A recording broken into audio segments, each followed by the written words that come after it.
Good morning from Sydney, Russell. Thank you very much for joining me. You're in New York, in your Good car too. afternoon. Yeah, good afternoon from my car office in New York. Well, we're here to talk Laguna Avenue and a little bit about your career.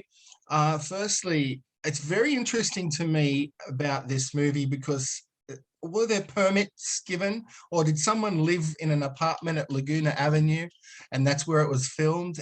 Tell me a little bit about the location. Okay, so the location is is on a street called Laguna Avenue, where the director and the producer and some of the characters are based.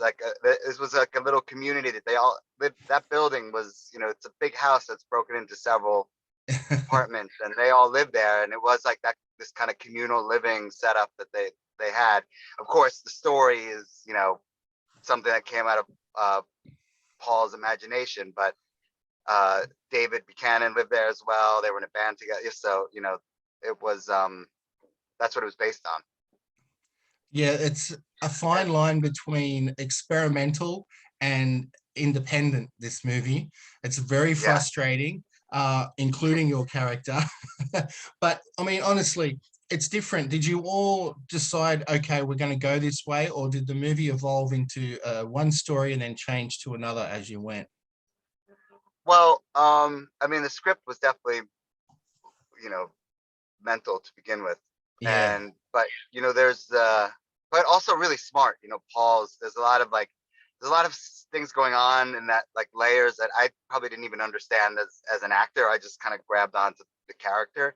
yeah, Paul's got a really his mind is an interesting place.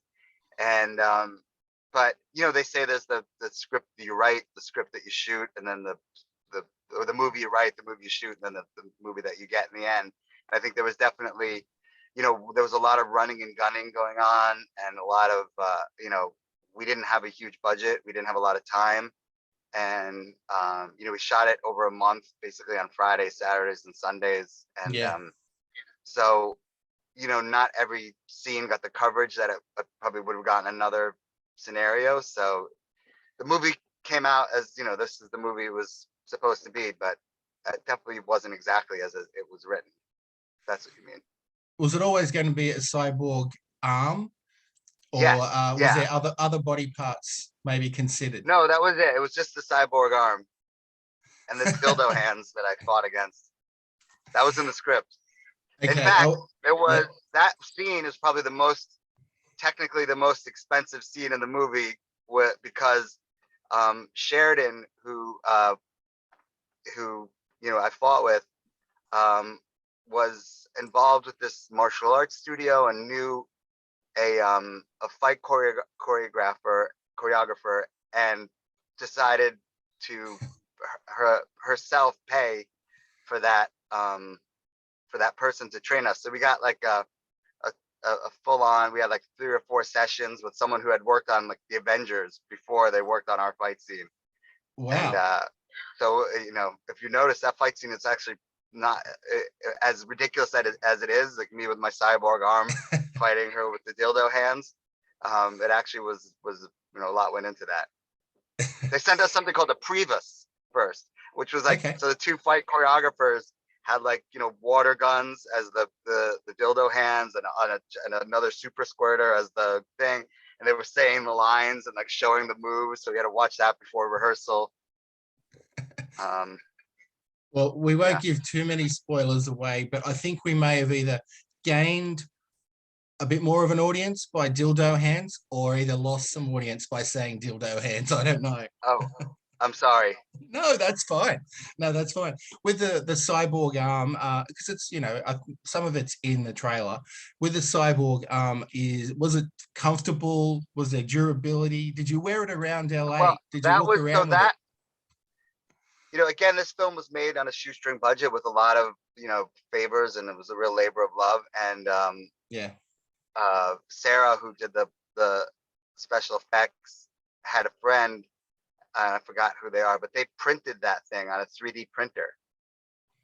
And there was actually there was like little, like almost like key ring, like ringlets inside that had wires that were attached to the thing. So there was some ability to move it, but it was very difficult. I had to wear a glove underneath it because it definitely was rubbing, you know, it was Sure. printed out like plastic, like a giant Lego. But it was pretty heavy, and yeah, it was a cumbersome. We would refer to it as the claw. And then when I would, you know, when I would be done with it, I would hand it to Sarah. We had to be very careful with it because if that broke, that was, you know, There was and it only did one? sort of. There was only one, and I think like at some point, certain things were like crazy glued into one position, you know, by the end. But yeah, it was a bit cumbersome. Did you walk And in around the LA? beginning, I went. Pardon me? Did you walk around LA wearing it ever? Yeah, I did. We were shooting one scene, and in Echo Park, and this kid came up to me and said, "Oh, it's I can't believe I'm blanking on, you know, the character from the Avengers with the Yeah, the group Thanos. with the." He's like, "Oh, is that Thanos?" I'm like, "No, it's a postmodern examination of whatever." No. I quoted one of Paul's lines, and the little kid was like, "What?" Yeah, so yeah, we were all over LA, like in that park, you know, in Elysian Park, and yeah, we definitely didn't. I don't know if I'd get in trouble, but we did not have, you know, permits. Yeah, We were definitely. I liked asking that question because it became obvious to me as a movie analyst and film critic that you may not have had permits. You were sort of filming on the run, but it was quite effective. Yeah. Thank you. Yeah. Were you friends with all the producers and some of the cast? I know Felix was telling me that she was cast and didn't know you, but were you friends with Stephanie already and Yeah, director so I and didn't know everyone? Stephanie. So Paul, the writer and producer, and Yeah. Ali Barone, his fiance now. Ali and I worked together in the restaurants in New York, you know, probably 25 years ago, and have Wow. been, you know, very close friends since then. And I know Paul, and he sent me the script, and you know, I really liked the character, and I just thought it was, you know, so insane and bizarre, and you know, I hadn't Yes. done a film in a while. It was a lead role, and so I said yes. Did you do anything to make Paul even more obnoxious, or was it all in the script? Because you know you Oh, were on. Russell. Oh yeah, Russell on you not Paul. Excuse me, Paul. Russell. Yeah, Russell was a character that laying on the bed and being. I mean, I just don't know. I kept on wanting to look away, but I couldn't. That's how good you were playing him. Well, yeah, I mean, I really, you know, I mean, it definitely had that like slacker, you Yeah. know, the sort of 90s slacker uh feel to him, and you know, just real. I just felt like he's so beaten down by life at that moment, and just despondent that, like, you know, nothing could really affect him, and then Mm.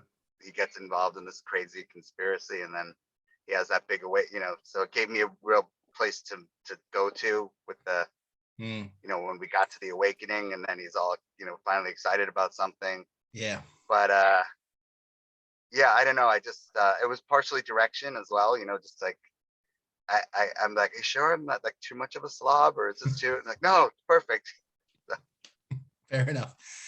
Was Yeah. filming in black and white a budget restraint, or is that something I that think was a choice? it was a choice because you know, it was on uh one of those black magic cameras, so it's not like we, you know, Yeah. I think it might have been, I think they might have thought it was easier in the end with like uh editing and color correcting stuff, but I'm not sure it actually was, and I think it was definitely a choice because it kind of had that noir, you know, Yep. film, like sort of like Experimental, and it reminded me a little bit of Darren Aronofsky's first yeah, film, Pie, which you probably are aware of. I have not, but I'm aware of some of his other films. I'll watch that. Pie. Yeah, Pie. Yeah, that was his first Yeah. foray into feature film, and this is what this movie reminded me of. He had a very bizarre story, filmed it in black and white, filmed it on the run, and that's what, you know, Laguna Avenue kept reminding me of. So if you Well, I guys hope didn't we have an have that kind of. influence. hope we have that kind of trajectory. And I'm sure there was, you know, an influence by, you know, Paul's very well versed in all directors and movies, and Yeah. there's a lot of influences. And there's like a lot of like, I felt like there was a Brian De Palma element to it, as well as like a John Waters feel, like, oh, you know. Yeah, that's a pretty broad range. I mean, watching it, it's Yeah. definitely not for everybody. But how did you feel about the pandemic? I mean, it was filmed before the pandemic. Were you hoping it was going to get released earlier? There we go. Did you hear me okay? Yeah, sorry, we lost the call for a second. Yeah, I definitely was hoping that it would get. We shot before the pandemic, and you know, I think it probably, you know, would have been nice to get it out earlier, I guess, because people were like, you know, content starved at Yeah. that time, and this was such a homespun thing that people seem to be really, you know, reacting to. Yeah. But I mean, it just was impossible to get it done any quicker. So You've yeah, had a shave, I see. Is this for a current yeah, I role? lost the beard. So I have this alter ego that I do called Johnny Fava, Fayva. He's Yeah. this like lounge singer character. And so I just did a run at the Box, which is this cabaret club here in New York. So I had to shave the beard because I wear a fake mustache and a blonde wig. You know, your typical reason why you would shave a beard. Why are you an actor? For Was work. that why are you an actor? Is that something that you wanted to be when you're a child, you know, and you Yeah, felt, I've or always did you been. fall into it? I've I think I've always been an entertainer. Yeah. You know, even like you know, Johnny Fava, not so much of an acting role as like an entertainment gig. Yeah. But yeah, since I was a kid, it was always something that I knew was in my DNA. Do you think we'll see Johnny Favour travel over to Australia or England one I day? would love, I would love to bring Johnny Fava. I honestly, I feel like us, like Australians would grab right onto Johnny Fava. That's right in the wheelhouse. I mean, Yeah. isn't Barry Jeffries Australian? Dame Barry Edna was Humphries. Barry Humphries. Sorry. Yeah, like Yeah. people, you guys love to buy into a good character and follow it for a long time.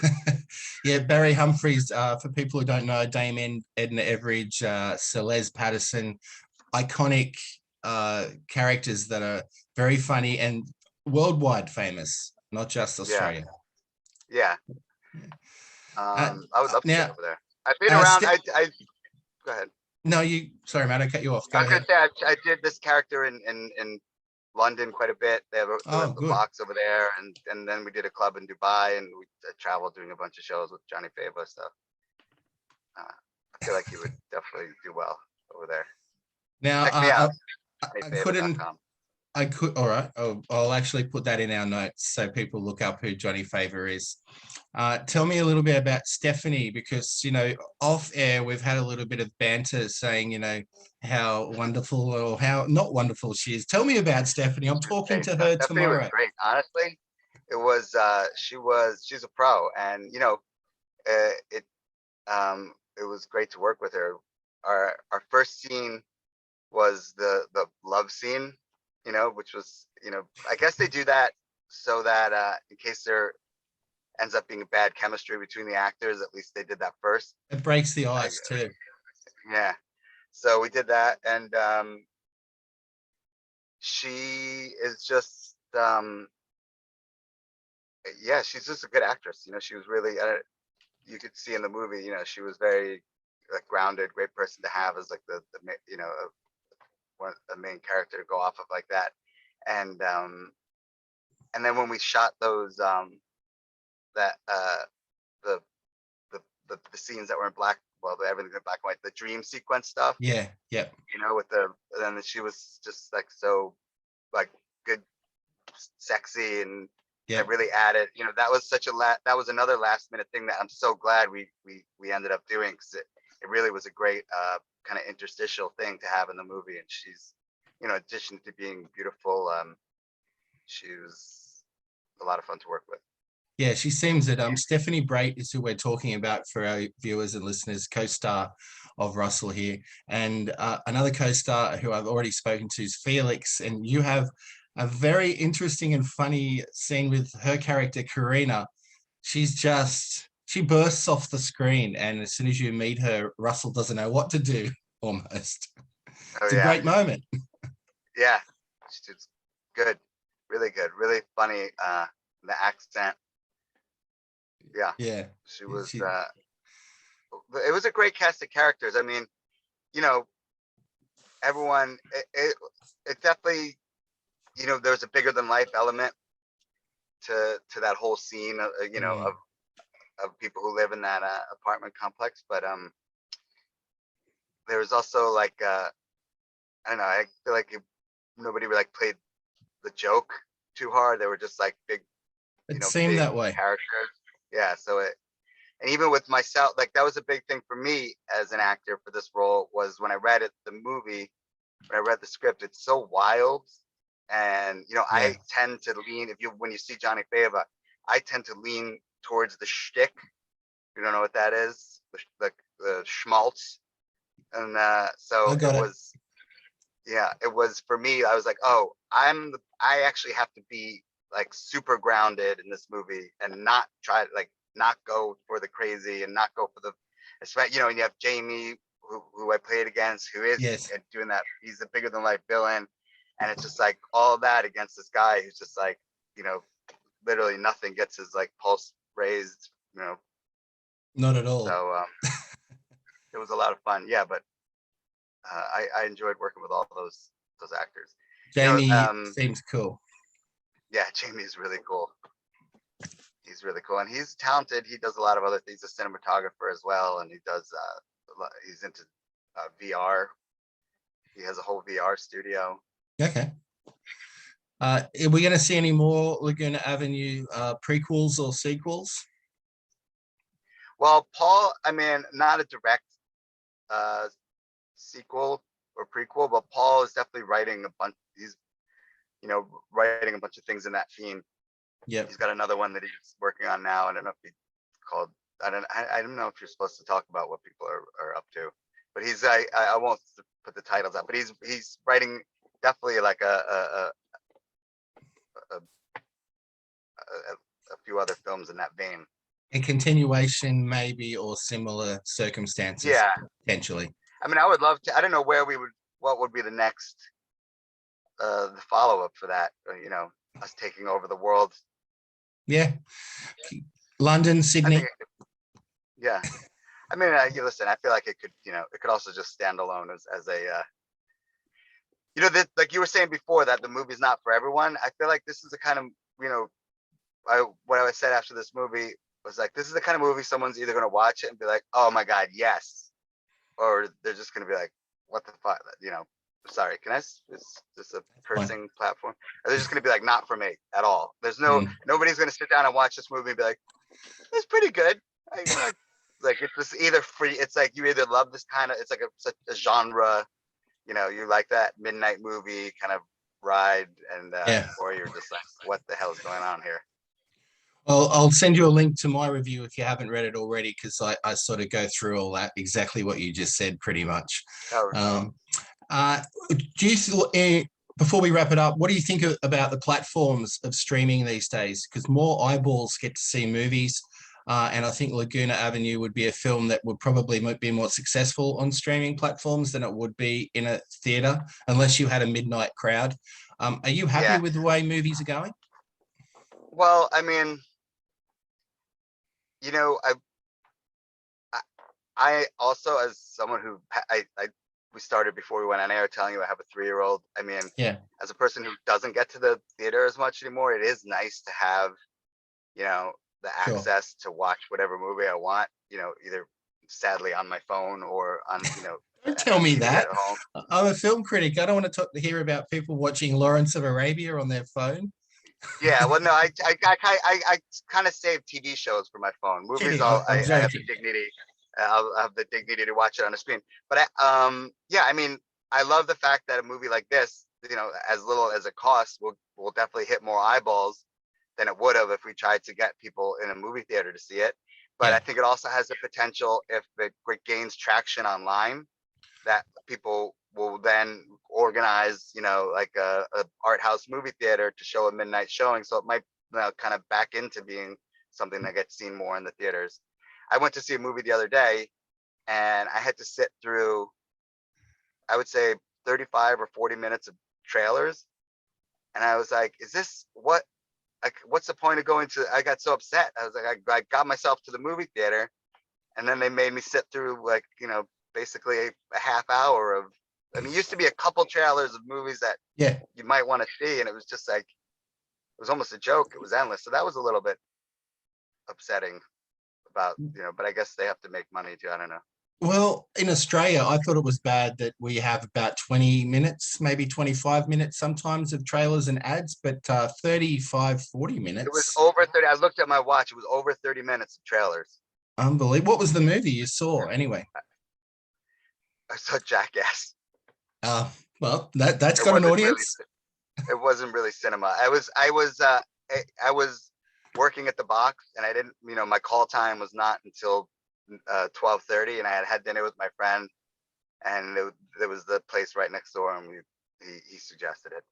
Well, And I've interviewed Johnny Knoxville before. He's intelligent, he's funny, he loves doing what he's doing, but he's also not that character all the time. So yeah, yeah, it's got an audience, that whatever. kind of film. Sometimes it's fun to watch somebody get hit in the testicles. And I had 2 hours to kill. To wrap it up before, because I know you got to go back to your birthday party, the 3-year-old party. Tell me about LOL. You worked on a movie called LOL with Miley Cyrus. Did you work with any of the hard hitters in the film? Thomas Jane, Gina Gershon, Demi Moore. Like that movie has become a bit of a cult in its time, for the tween crowd. I worked with Miley. I was the gym teacher. Yeah, okay. But yeah, my scene got very trimmed down because there was a big, there was a big fight with the students in the gym class. I vaguely and, remember it. Yeah, I when was I like saw it. breaking it up, and I was like, kind of like teasing them and stuff. But apparently there had been there was a few other like rows between them in the movie, and they just decided it was too many. Oh, So my scene got cut down a little bit. but But Miley yeah, was I did nice. work with Miley. Yeah, she was really nice. We went out in Detroit and hit the clubs, party in the Cool. USA. And I had my daughter. I have an older daughter who's 21 now, and at the time I think she was. This was a while ago. I can't remember exactly how old she was, but I was telling her about this dance that my daughter and her friends had done to party in the USA. Yeah. So I was like, "Hey, Antonio, hold on, I got Miley Cyrus here." She's like, Cool. "Oh, hey, I heard about you." She was very cool. She was, here come the sirens. You're getting a real New York moment. I am. That might be my cue to wrap it up. Thank you very much, Russell. Is there anything that you want to like finalize by mentioning Laguna Avenue to people who might be thinking about watching it? Laguna Avenue is a great film. It's a lot of fun. It was a labor of love. It's a true independent film. Very much. There's not, they say it's an indie film, and it costs, $3 million and, starring Anne Heche. But this was like, a movie that was, maybe $30,000 soaking wet or, downhill full speed. It was, we did it for nothing. And I don't think anyone is really, and it's a, it's a film. It's a good film. It's not, Yeah. It's something that I think is, I don't know if we would do it again. If someone said to Paul, what would you do if you had $1 million to make Laguna or Ave, what do you do? He said, I would make a different movie because this movie was exactly what it was supposed to be. And if you like, that kind of movie, midnight movie, genre movie, if you like to have fun, watch Laguna Ave. Yeah, well, I compare it to Pi, like I said, Aronofsky's original film, first film, and it is a labor of love. It's also an endurance test, watching Russell, the character, at times, but that's a compliment. All right.